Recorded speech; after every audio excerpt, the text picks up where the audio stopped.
Hola, les saluda Alelia Elizondo. Bienvenidos a la edición digital de KRQ News 13 en español. Gracias por unirse a nuestro canal para ver sus noticias por la tarde.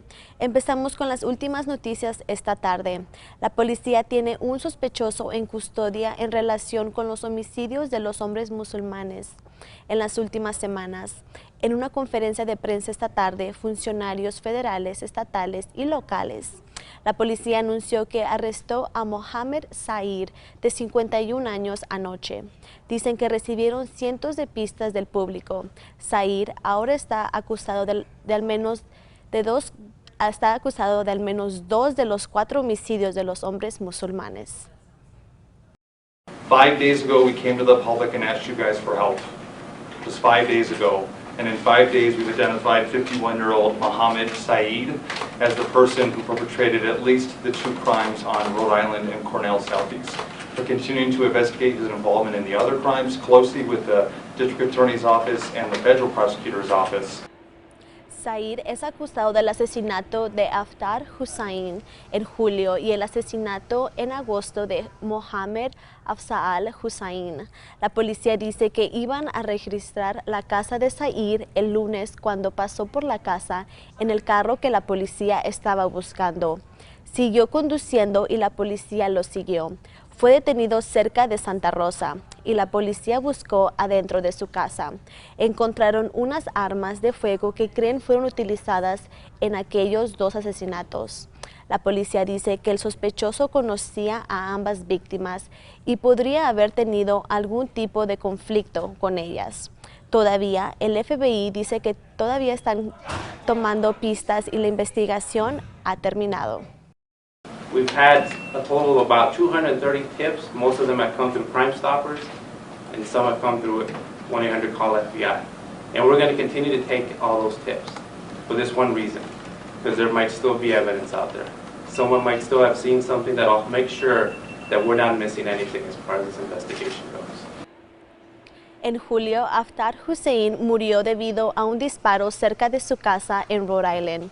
El 1 de agosto, Afzal Hussain fue disparado y asesinado en Cornell, cerca del campus de la Universidad de Nuevo México.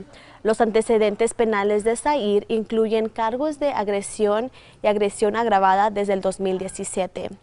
Por esos asesinatos, él está siendo acusado. Los otros 2 asesinatos de hombres musulmanes de noviembre y de agosto aún están siendo investigados. Con las noticias de los asesinatos, muchos ahora se preguntan qué hará la policía del campus de la Universidad de Nuevo México para mantener a los estudiantes seguros, ya que el próximo semestre de otoño se aproxima.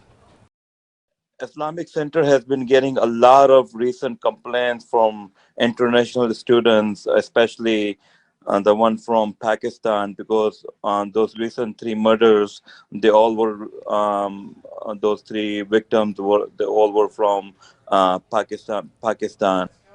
La gente de la comunidad musulmana tiene preguntas sobre las preocupaciones que debe tomar la gente. La universidad dice que los estudiantes que se sienten inseguros pueden agregar para ir a clases en línea hasta que el sospechoso esté tras las rejas. También recuerdan a los alumnos que hay otros recursos, incluyendo la aplicación llamada El Lobo Guardián. Tap has 3 functions that are very important. One is emergency button, and if you signal or activate that emergency button, that goes automatically to the campus police, and you'll have communication with our dispatchers. La universidad está recordando a los estudiantes que pueden solicitar entregas de comida llamando a la línea 311 de la ciudad. PNM y una compañía a cargo de mantener los árboles y la vegetación alrededor de las líneas eléctricas son nombradas en otra demanda después del devastador incendio McBride, que quemó cientos de viviendas y la vida de 2 personas que intentaban huir. Ahora, alrededor de 3 docenas de propietarios están demandando a las compañías. La demanda contra PNM y Trees LLC incluye 36 demandas, todos los cuales afirman que el incendio de McBride resultó en daños a su propiedad y están exigiendo un juicio conjurado en el condado de Bernalillo. The lead plaintiffs in this case lost their home and suffered massive amounts of erosion damage in addition to tree losses. You have other people who fortunately had their homes spared, but because the trees and all of the undergrowth burned, you have severe erosion damages, and in many cases, that's making their homes uninhabitable. La demanda dice que un árbol alto cayó sobre una línea de servicios eléctricos de PNM y eso fue lo que causó el incendio. Las sociedades mencionadas deben pagar a las demandantes todos sus daños a sus propiedades y los costos de reparación y reemplazo de dicha propiedad. La demanda dice que si PNM y Trees LLC había mantenido correctamente las líneas y despejar todos los árboles, el incendio no hubiera comenzado y estos demandantes no habrían sufrido ningún daño.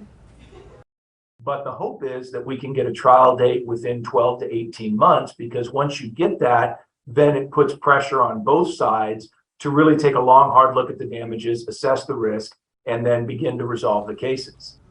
Los demandantes demandan por dos cargos de negligencia, un cargo de entrada, un cargo de molestia pública o privada y un cargo de condena inversa por el incendio que se propagó en su terreno y daño a la propiedad.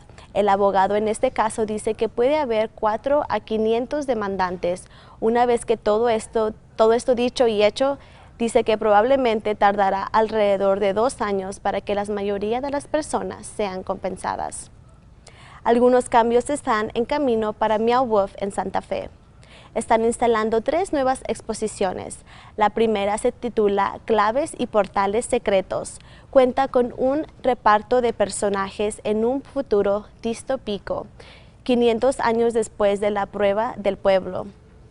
La siguiente se llama Cripta Anestral. Será una sala de 2 plantas a la que se accede por 2 portales redondos. La tercera exposición, titulada Cuando te vuelva a ver, se enfoca en utilizar la cuerda y la luz de formas creativas. Las exposiciones abren este otoño. A medida que las tripulaciones se acercan a contener el incendio de Hermit's Peak Calf Canyon, hay más áreas de acceso a la zona salvaje de Pecos. El Bosque Nacional de Santa Fe reabrió más de 11,000 acres dentro del área silvestre de Pecos. El Bosque Nacional Carson también está reabriendo partes del distrito de guardabosques Camino Real. Los funcionarios dicen que la reparación de supresión continúa y que continuarán reabriendo las áreas al público cuando sea seguro hacerlo. Pueden encontrar un mapa en alwaysonkrqe.com. Y no se les olvide que pueden ver más noticias y pronósticos del tiempo hoy a las 5:16 por Fox de México en inglés. Y así concluimos esta edición digital. Los dejamos con las temperaturas para el resto de la semana y nos vemos en nuestro próximo noticiero.